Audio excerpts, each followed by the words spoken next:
So it wasn't like a perfect 365-day streak that I used it for. There were a few days here and there that I missed, and I went on a bunch of very long streaks. But I know I used it for a year because I paid for the subscription for a year, and when I stopped using it, the subscription ran out. And I used it for about an average, I'd say about 15 minutes a day, basically every day for a year. Knowing what I know now, I definitely regret using it for that long. So first of all, I want to clarify, even though I do think that Duolingo can be one of the worst and slowest methods to learn a language, I'm not saying that it's bad or even that I wouldn't recommend it. The app definitely has its place, and there's some really good things about it. I'll get into that later in the video, but first I want to go over why I personally regret using it for so long and regret using it at all, really, based on what I know now. So I actually realized that after I started doing other things to learn language, like watching TV and stuff, that I actually hate using Duolingo, but I didn't even realize it when I was using it for some reason. But I honestly cannot stand using the app. One of the biggest reasons I can't stand using it is because I feel like it punishes you a lot for making mistakes. Like you get something wrong and it makes, I don't know, that annoying noise that's the opposite of when you get something right. And it really bothered me. It would actually make me angry when I got it wrong. It was like, you know, it was like when I play a video game and get angry or something. And another thing, it'll punish you for making the tiniest grammatical errors, which in my opinion, especially when you're starting out, is not really something that you should be stressing over. Like if your goal is to be able to talk to people and have conversations, small grammatical errors are actually the last thing that you should fix, because you can have a fluent conversation and have very bad grammatical errors. You should still learn everything to do correctly, of course, but I think focusing on tiny grammatical errors is a bad way to do it. Another thing I felt is just the app was way too slow. I had the most fun with it when I skipped way ahead, like kind of past the level that I was at. But they make it hard to skip ahead because they make you do a little test to try to skip ahead, I think is how it worked. And if you get too many tiny little grammatical errors wrong, then you can't skip ahead. But like I said, when I skipped way ahead, I felt like I've learned a lot more. It was more fun for me. I like challenges. And I felt like I was being pushed more in learning new like grammatical structures and learning new words and stuff. Another thing I didn't like about it is that you run into the same words and stuff that you already know so well, and they give them to you so many times, which, yeah, a lot of language learning, you do have to repeat that stuff over and over. But for some reason, it just bothered me how it was done in the app. For me, it's more fun when you get the repetition in a more natural way, like through stories and things like that. So another thing that I don't like about the app, and this could just be my opinion, but it doesn't teach you really any grammatical rules. And when I had come into using the app, I'd actually started out by learning the basic grammatic rules for Spanish. When I was using the app, I felt like that a lot of it could have been learned faster by learning these grammatical rules first. So for example, in Spanish, there are, I don't know, there's like 10 or 20 different tenses for the verbs or something like that. And then for each tense, there's different endings to the verbs. But then for all the verbs, there's we, she, they, I, you. There's like 5 different people. So there's a different ending for each person. And then depending on the tense, there's also a different ending.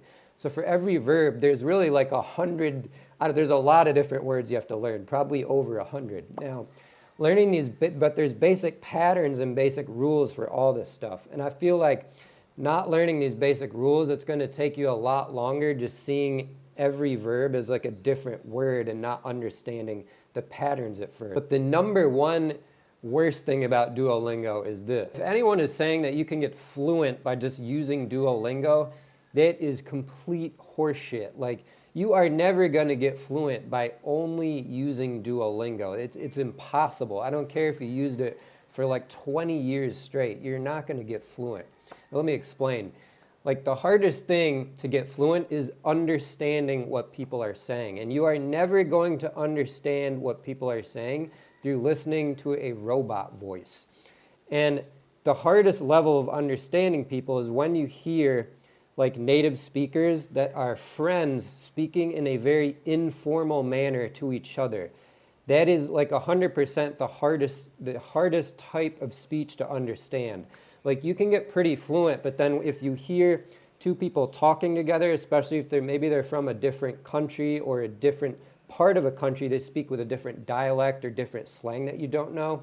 It is extremely hard to understand. Like, you can be at a pretty advanced level in a language and hear friends talk like that, how I'm describing, and not be able to understand almost anything they're saying. So obviously, listening to a little robot voice, you're never going to be able to do that. And anyone who's gotten at a high level will tell you that the amount of hours that you have to spend just listening to be able to have the comprehension skills is insane. Like, it's so much, it takes forever.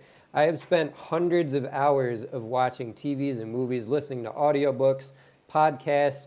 I have spent tons of hours talking to people over the phone and in person, and I'm still not fluent. I still cannot understand a lot. I still cannot understand like specific people, the way they talk. It takes forever. Okay, so those are pretty much all the things I don't like about it. And I really do think that it is one of the worst and slowest methods to learn a language if you're really serious about it and you want to like get fluent and you want to learn really as fast as possible. But I still think that it's a great app. There are a lot of good things about it, and there are certain people that I would actually recommend it to. And I would even, if I could go back in time, might even still use it just a little bit. So some of the best things about it are that, like, first of all, it's very famous. So actually it makes language learning, it's gonna make it more popular, more accessible. It's free. You can use it on your phone anywhere you can go. It's designed to just do a little bit a day. And I think the best thing about that is that it builds up a habit. The app can teach you to build up a habit. And that's kind of the number one thing that will make you succeed in anything, is building up a habit. And in my opinion, the best way to start building a habit is by doing it in very small intervals every single day. You want to do something that is very easy for you to do every day. Like, if you want to work out, for example, you're really out of shape and you're like, I'm going to work out for an hour every single day. You're going to feel like crap after that first day. You might even not do the hour. You're not going to want to go back again. But if you say, I'm just going to work out for like 5 minutes, and that's my goal, to do that every day for this week, that is easy. It's not a time commitment. It's not going to wear you out too much. It's very easy to commit to. And the app is sort of designed to create and start a habit like that, which is very, very good. It's a very positive thing. And a lot of the things I don't like about it are just my opinion, and they're not going to be like that for other people. I'm sure a lot of people find the app very fun, and it's more enjoyable for them. And I think one of the most important things with finding methods to learn a language is you have to find something that's very fun for you. The more fun it is for you, the more you're going to do it, the more you want to do it, the faster you're going to learn, and the more you're going to learn. And to be honest, a lot of the negative things about the app are only relevant if you're only using that app. So what I would recommend for people, if they're serious, is use the app if you want, but do a bunch of other things as well. And know that, like, the comprehension and listening is so important. You have to practice your listening skills so much. So if anything that I would add in to using the app, if you're at least doing one other thing with it, it's just practice the listening skills. Maybe you're a super beginner, so like, how can I listen to like an audiobook or watch a TV show yet? All you got to do is, you can even do it for free. There are programs and stuff designed to do this. Dream Spanish, I think, is one of them. I think they have different languages, but it's called comprehensible input. So you can just Google or search into YouTube, or Spanish, for example. Just put Spanish comprehensible input, and then just put A1 or beginner. And you should be able to find some really easy stuff that even as a very beginner, you can start to practice your listening skills by only listening to everything in your native language. And I definitely would still recommend the app to people. Actually, I think I recommend it to one of my friends because he was just starting out. And I even told him, I was like, it's one of the worst ways to learn a language. He was like, why'd you give me this? But I'm like, well, it's perfect for beginners.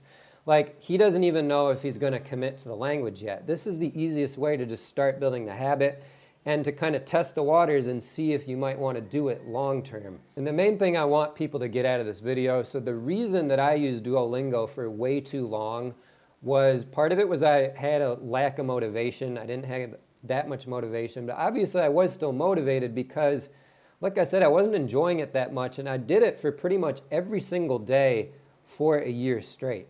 So I think the real reason why I was using this was that I just didn't know about other language learning methods. The only other thing I had done was I had watched like grammatical grammatical lections on YouTube, and I'd taken notes and I would go over the notes.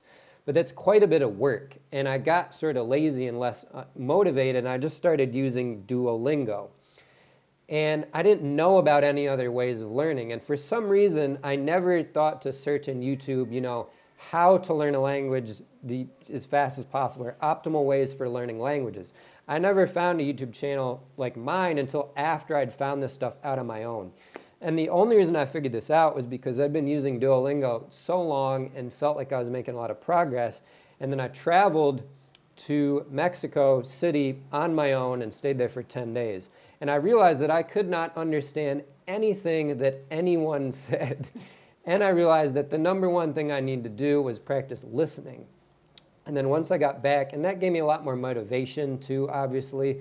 And once I got back, I started going through like different TV shows and all these different learning methods, and I finally found my favorite show that I liked, and I started going through that, and it was a lot more work, but it was so much fun for me. I kept doing it, and I learned way faster and learned way more. And if you want to learn about watching TV shows and how you can learn to do that, check out my other videos.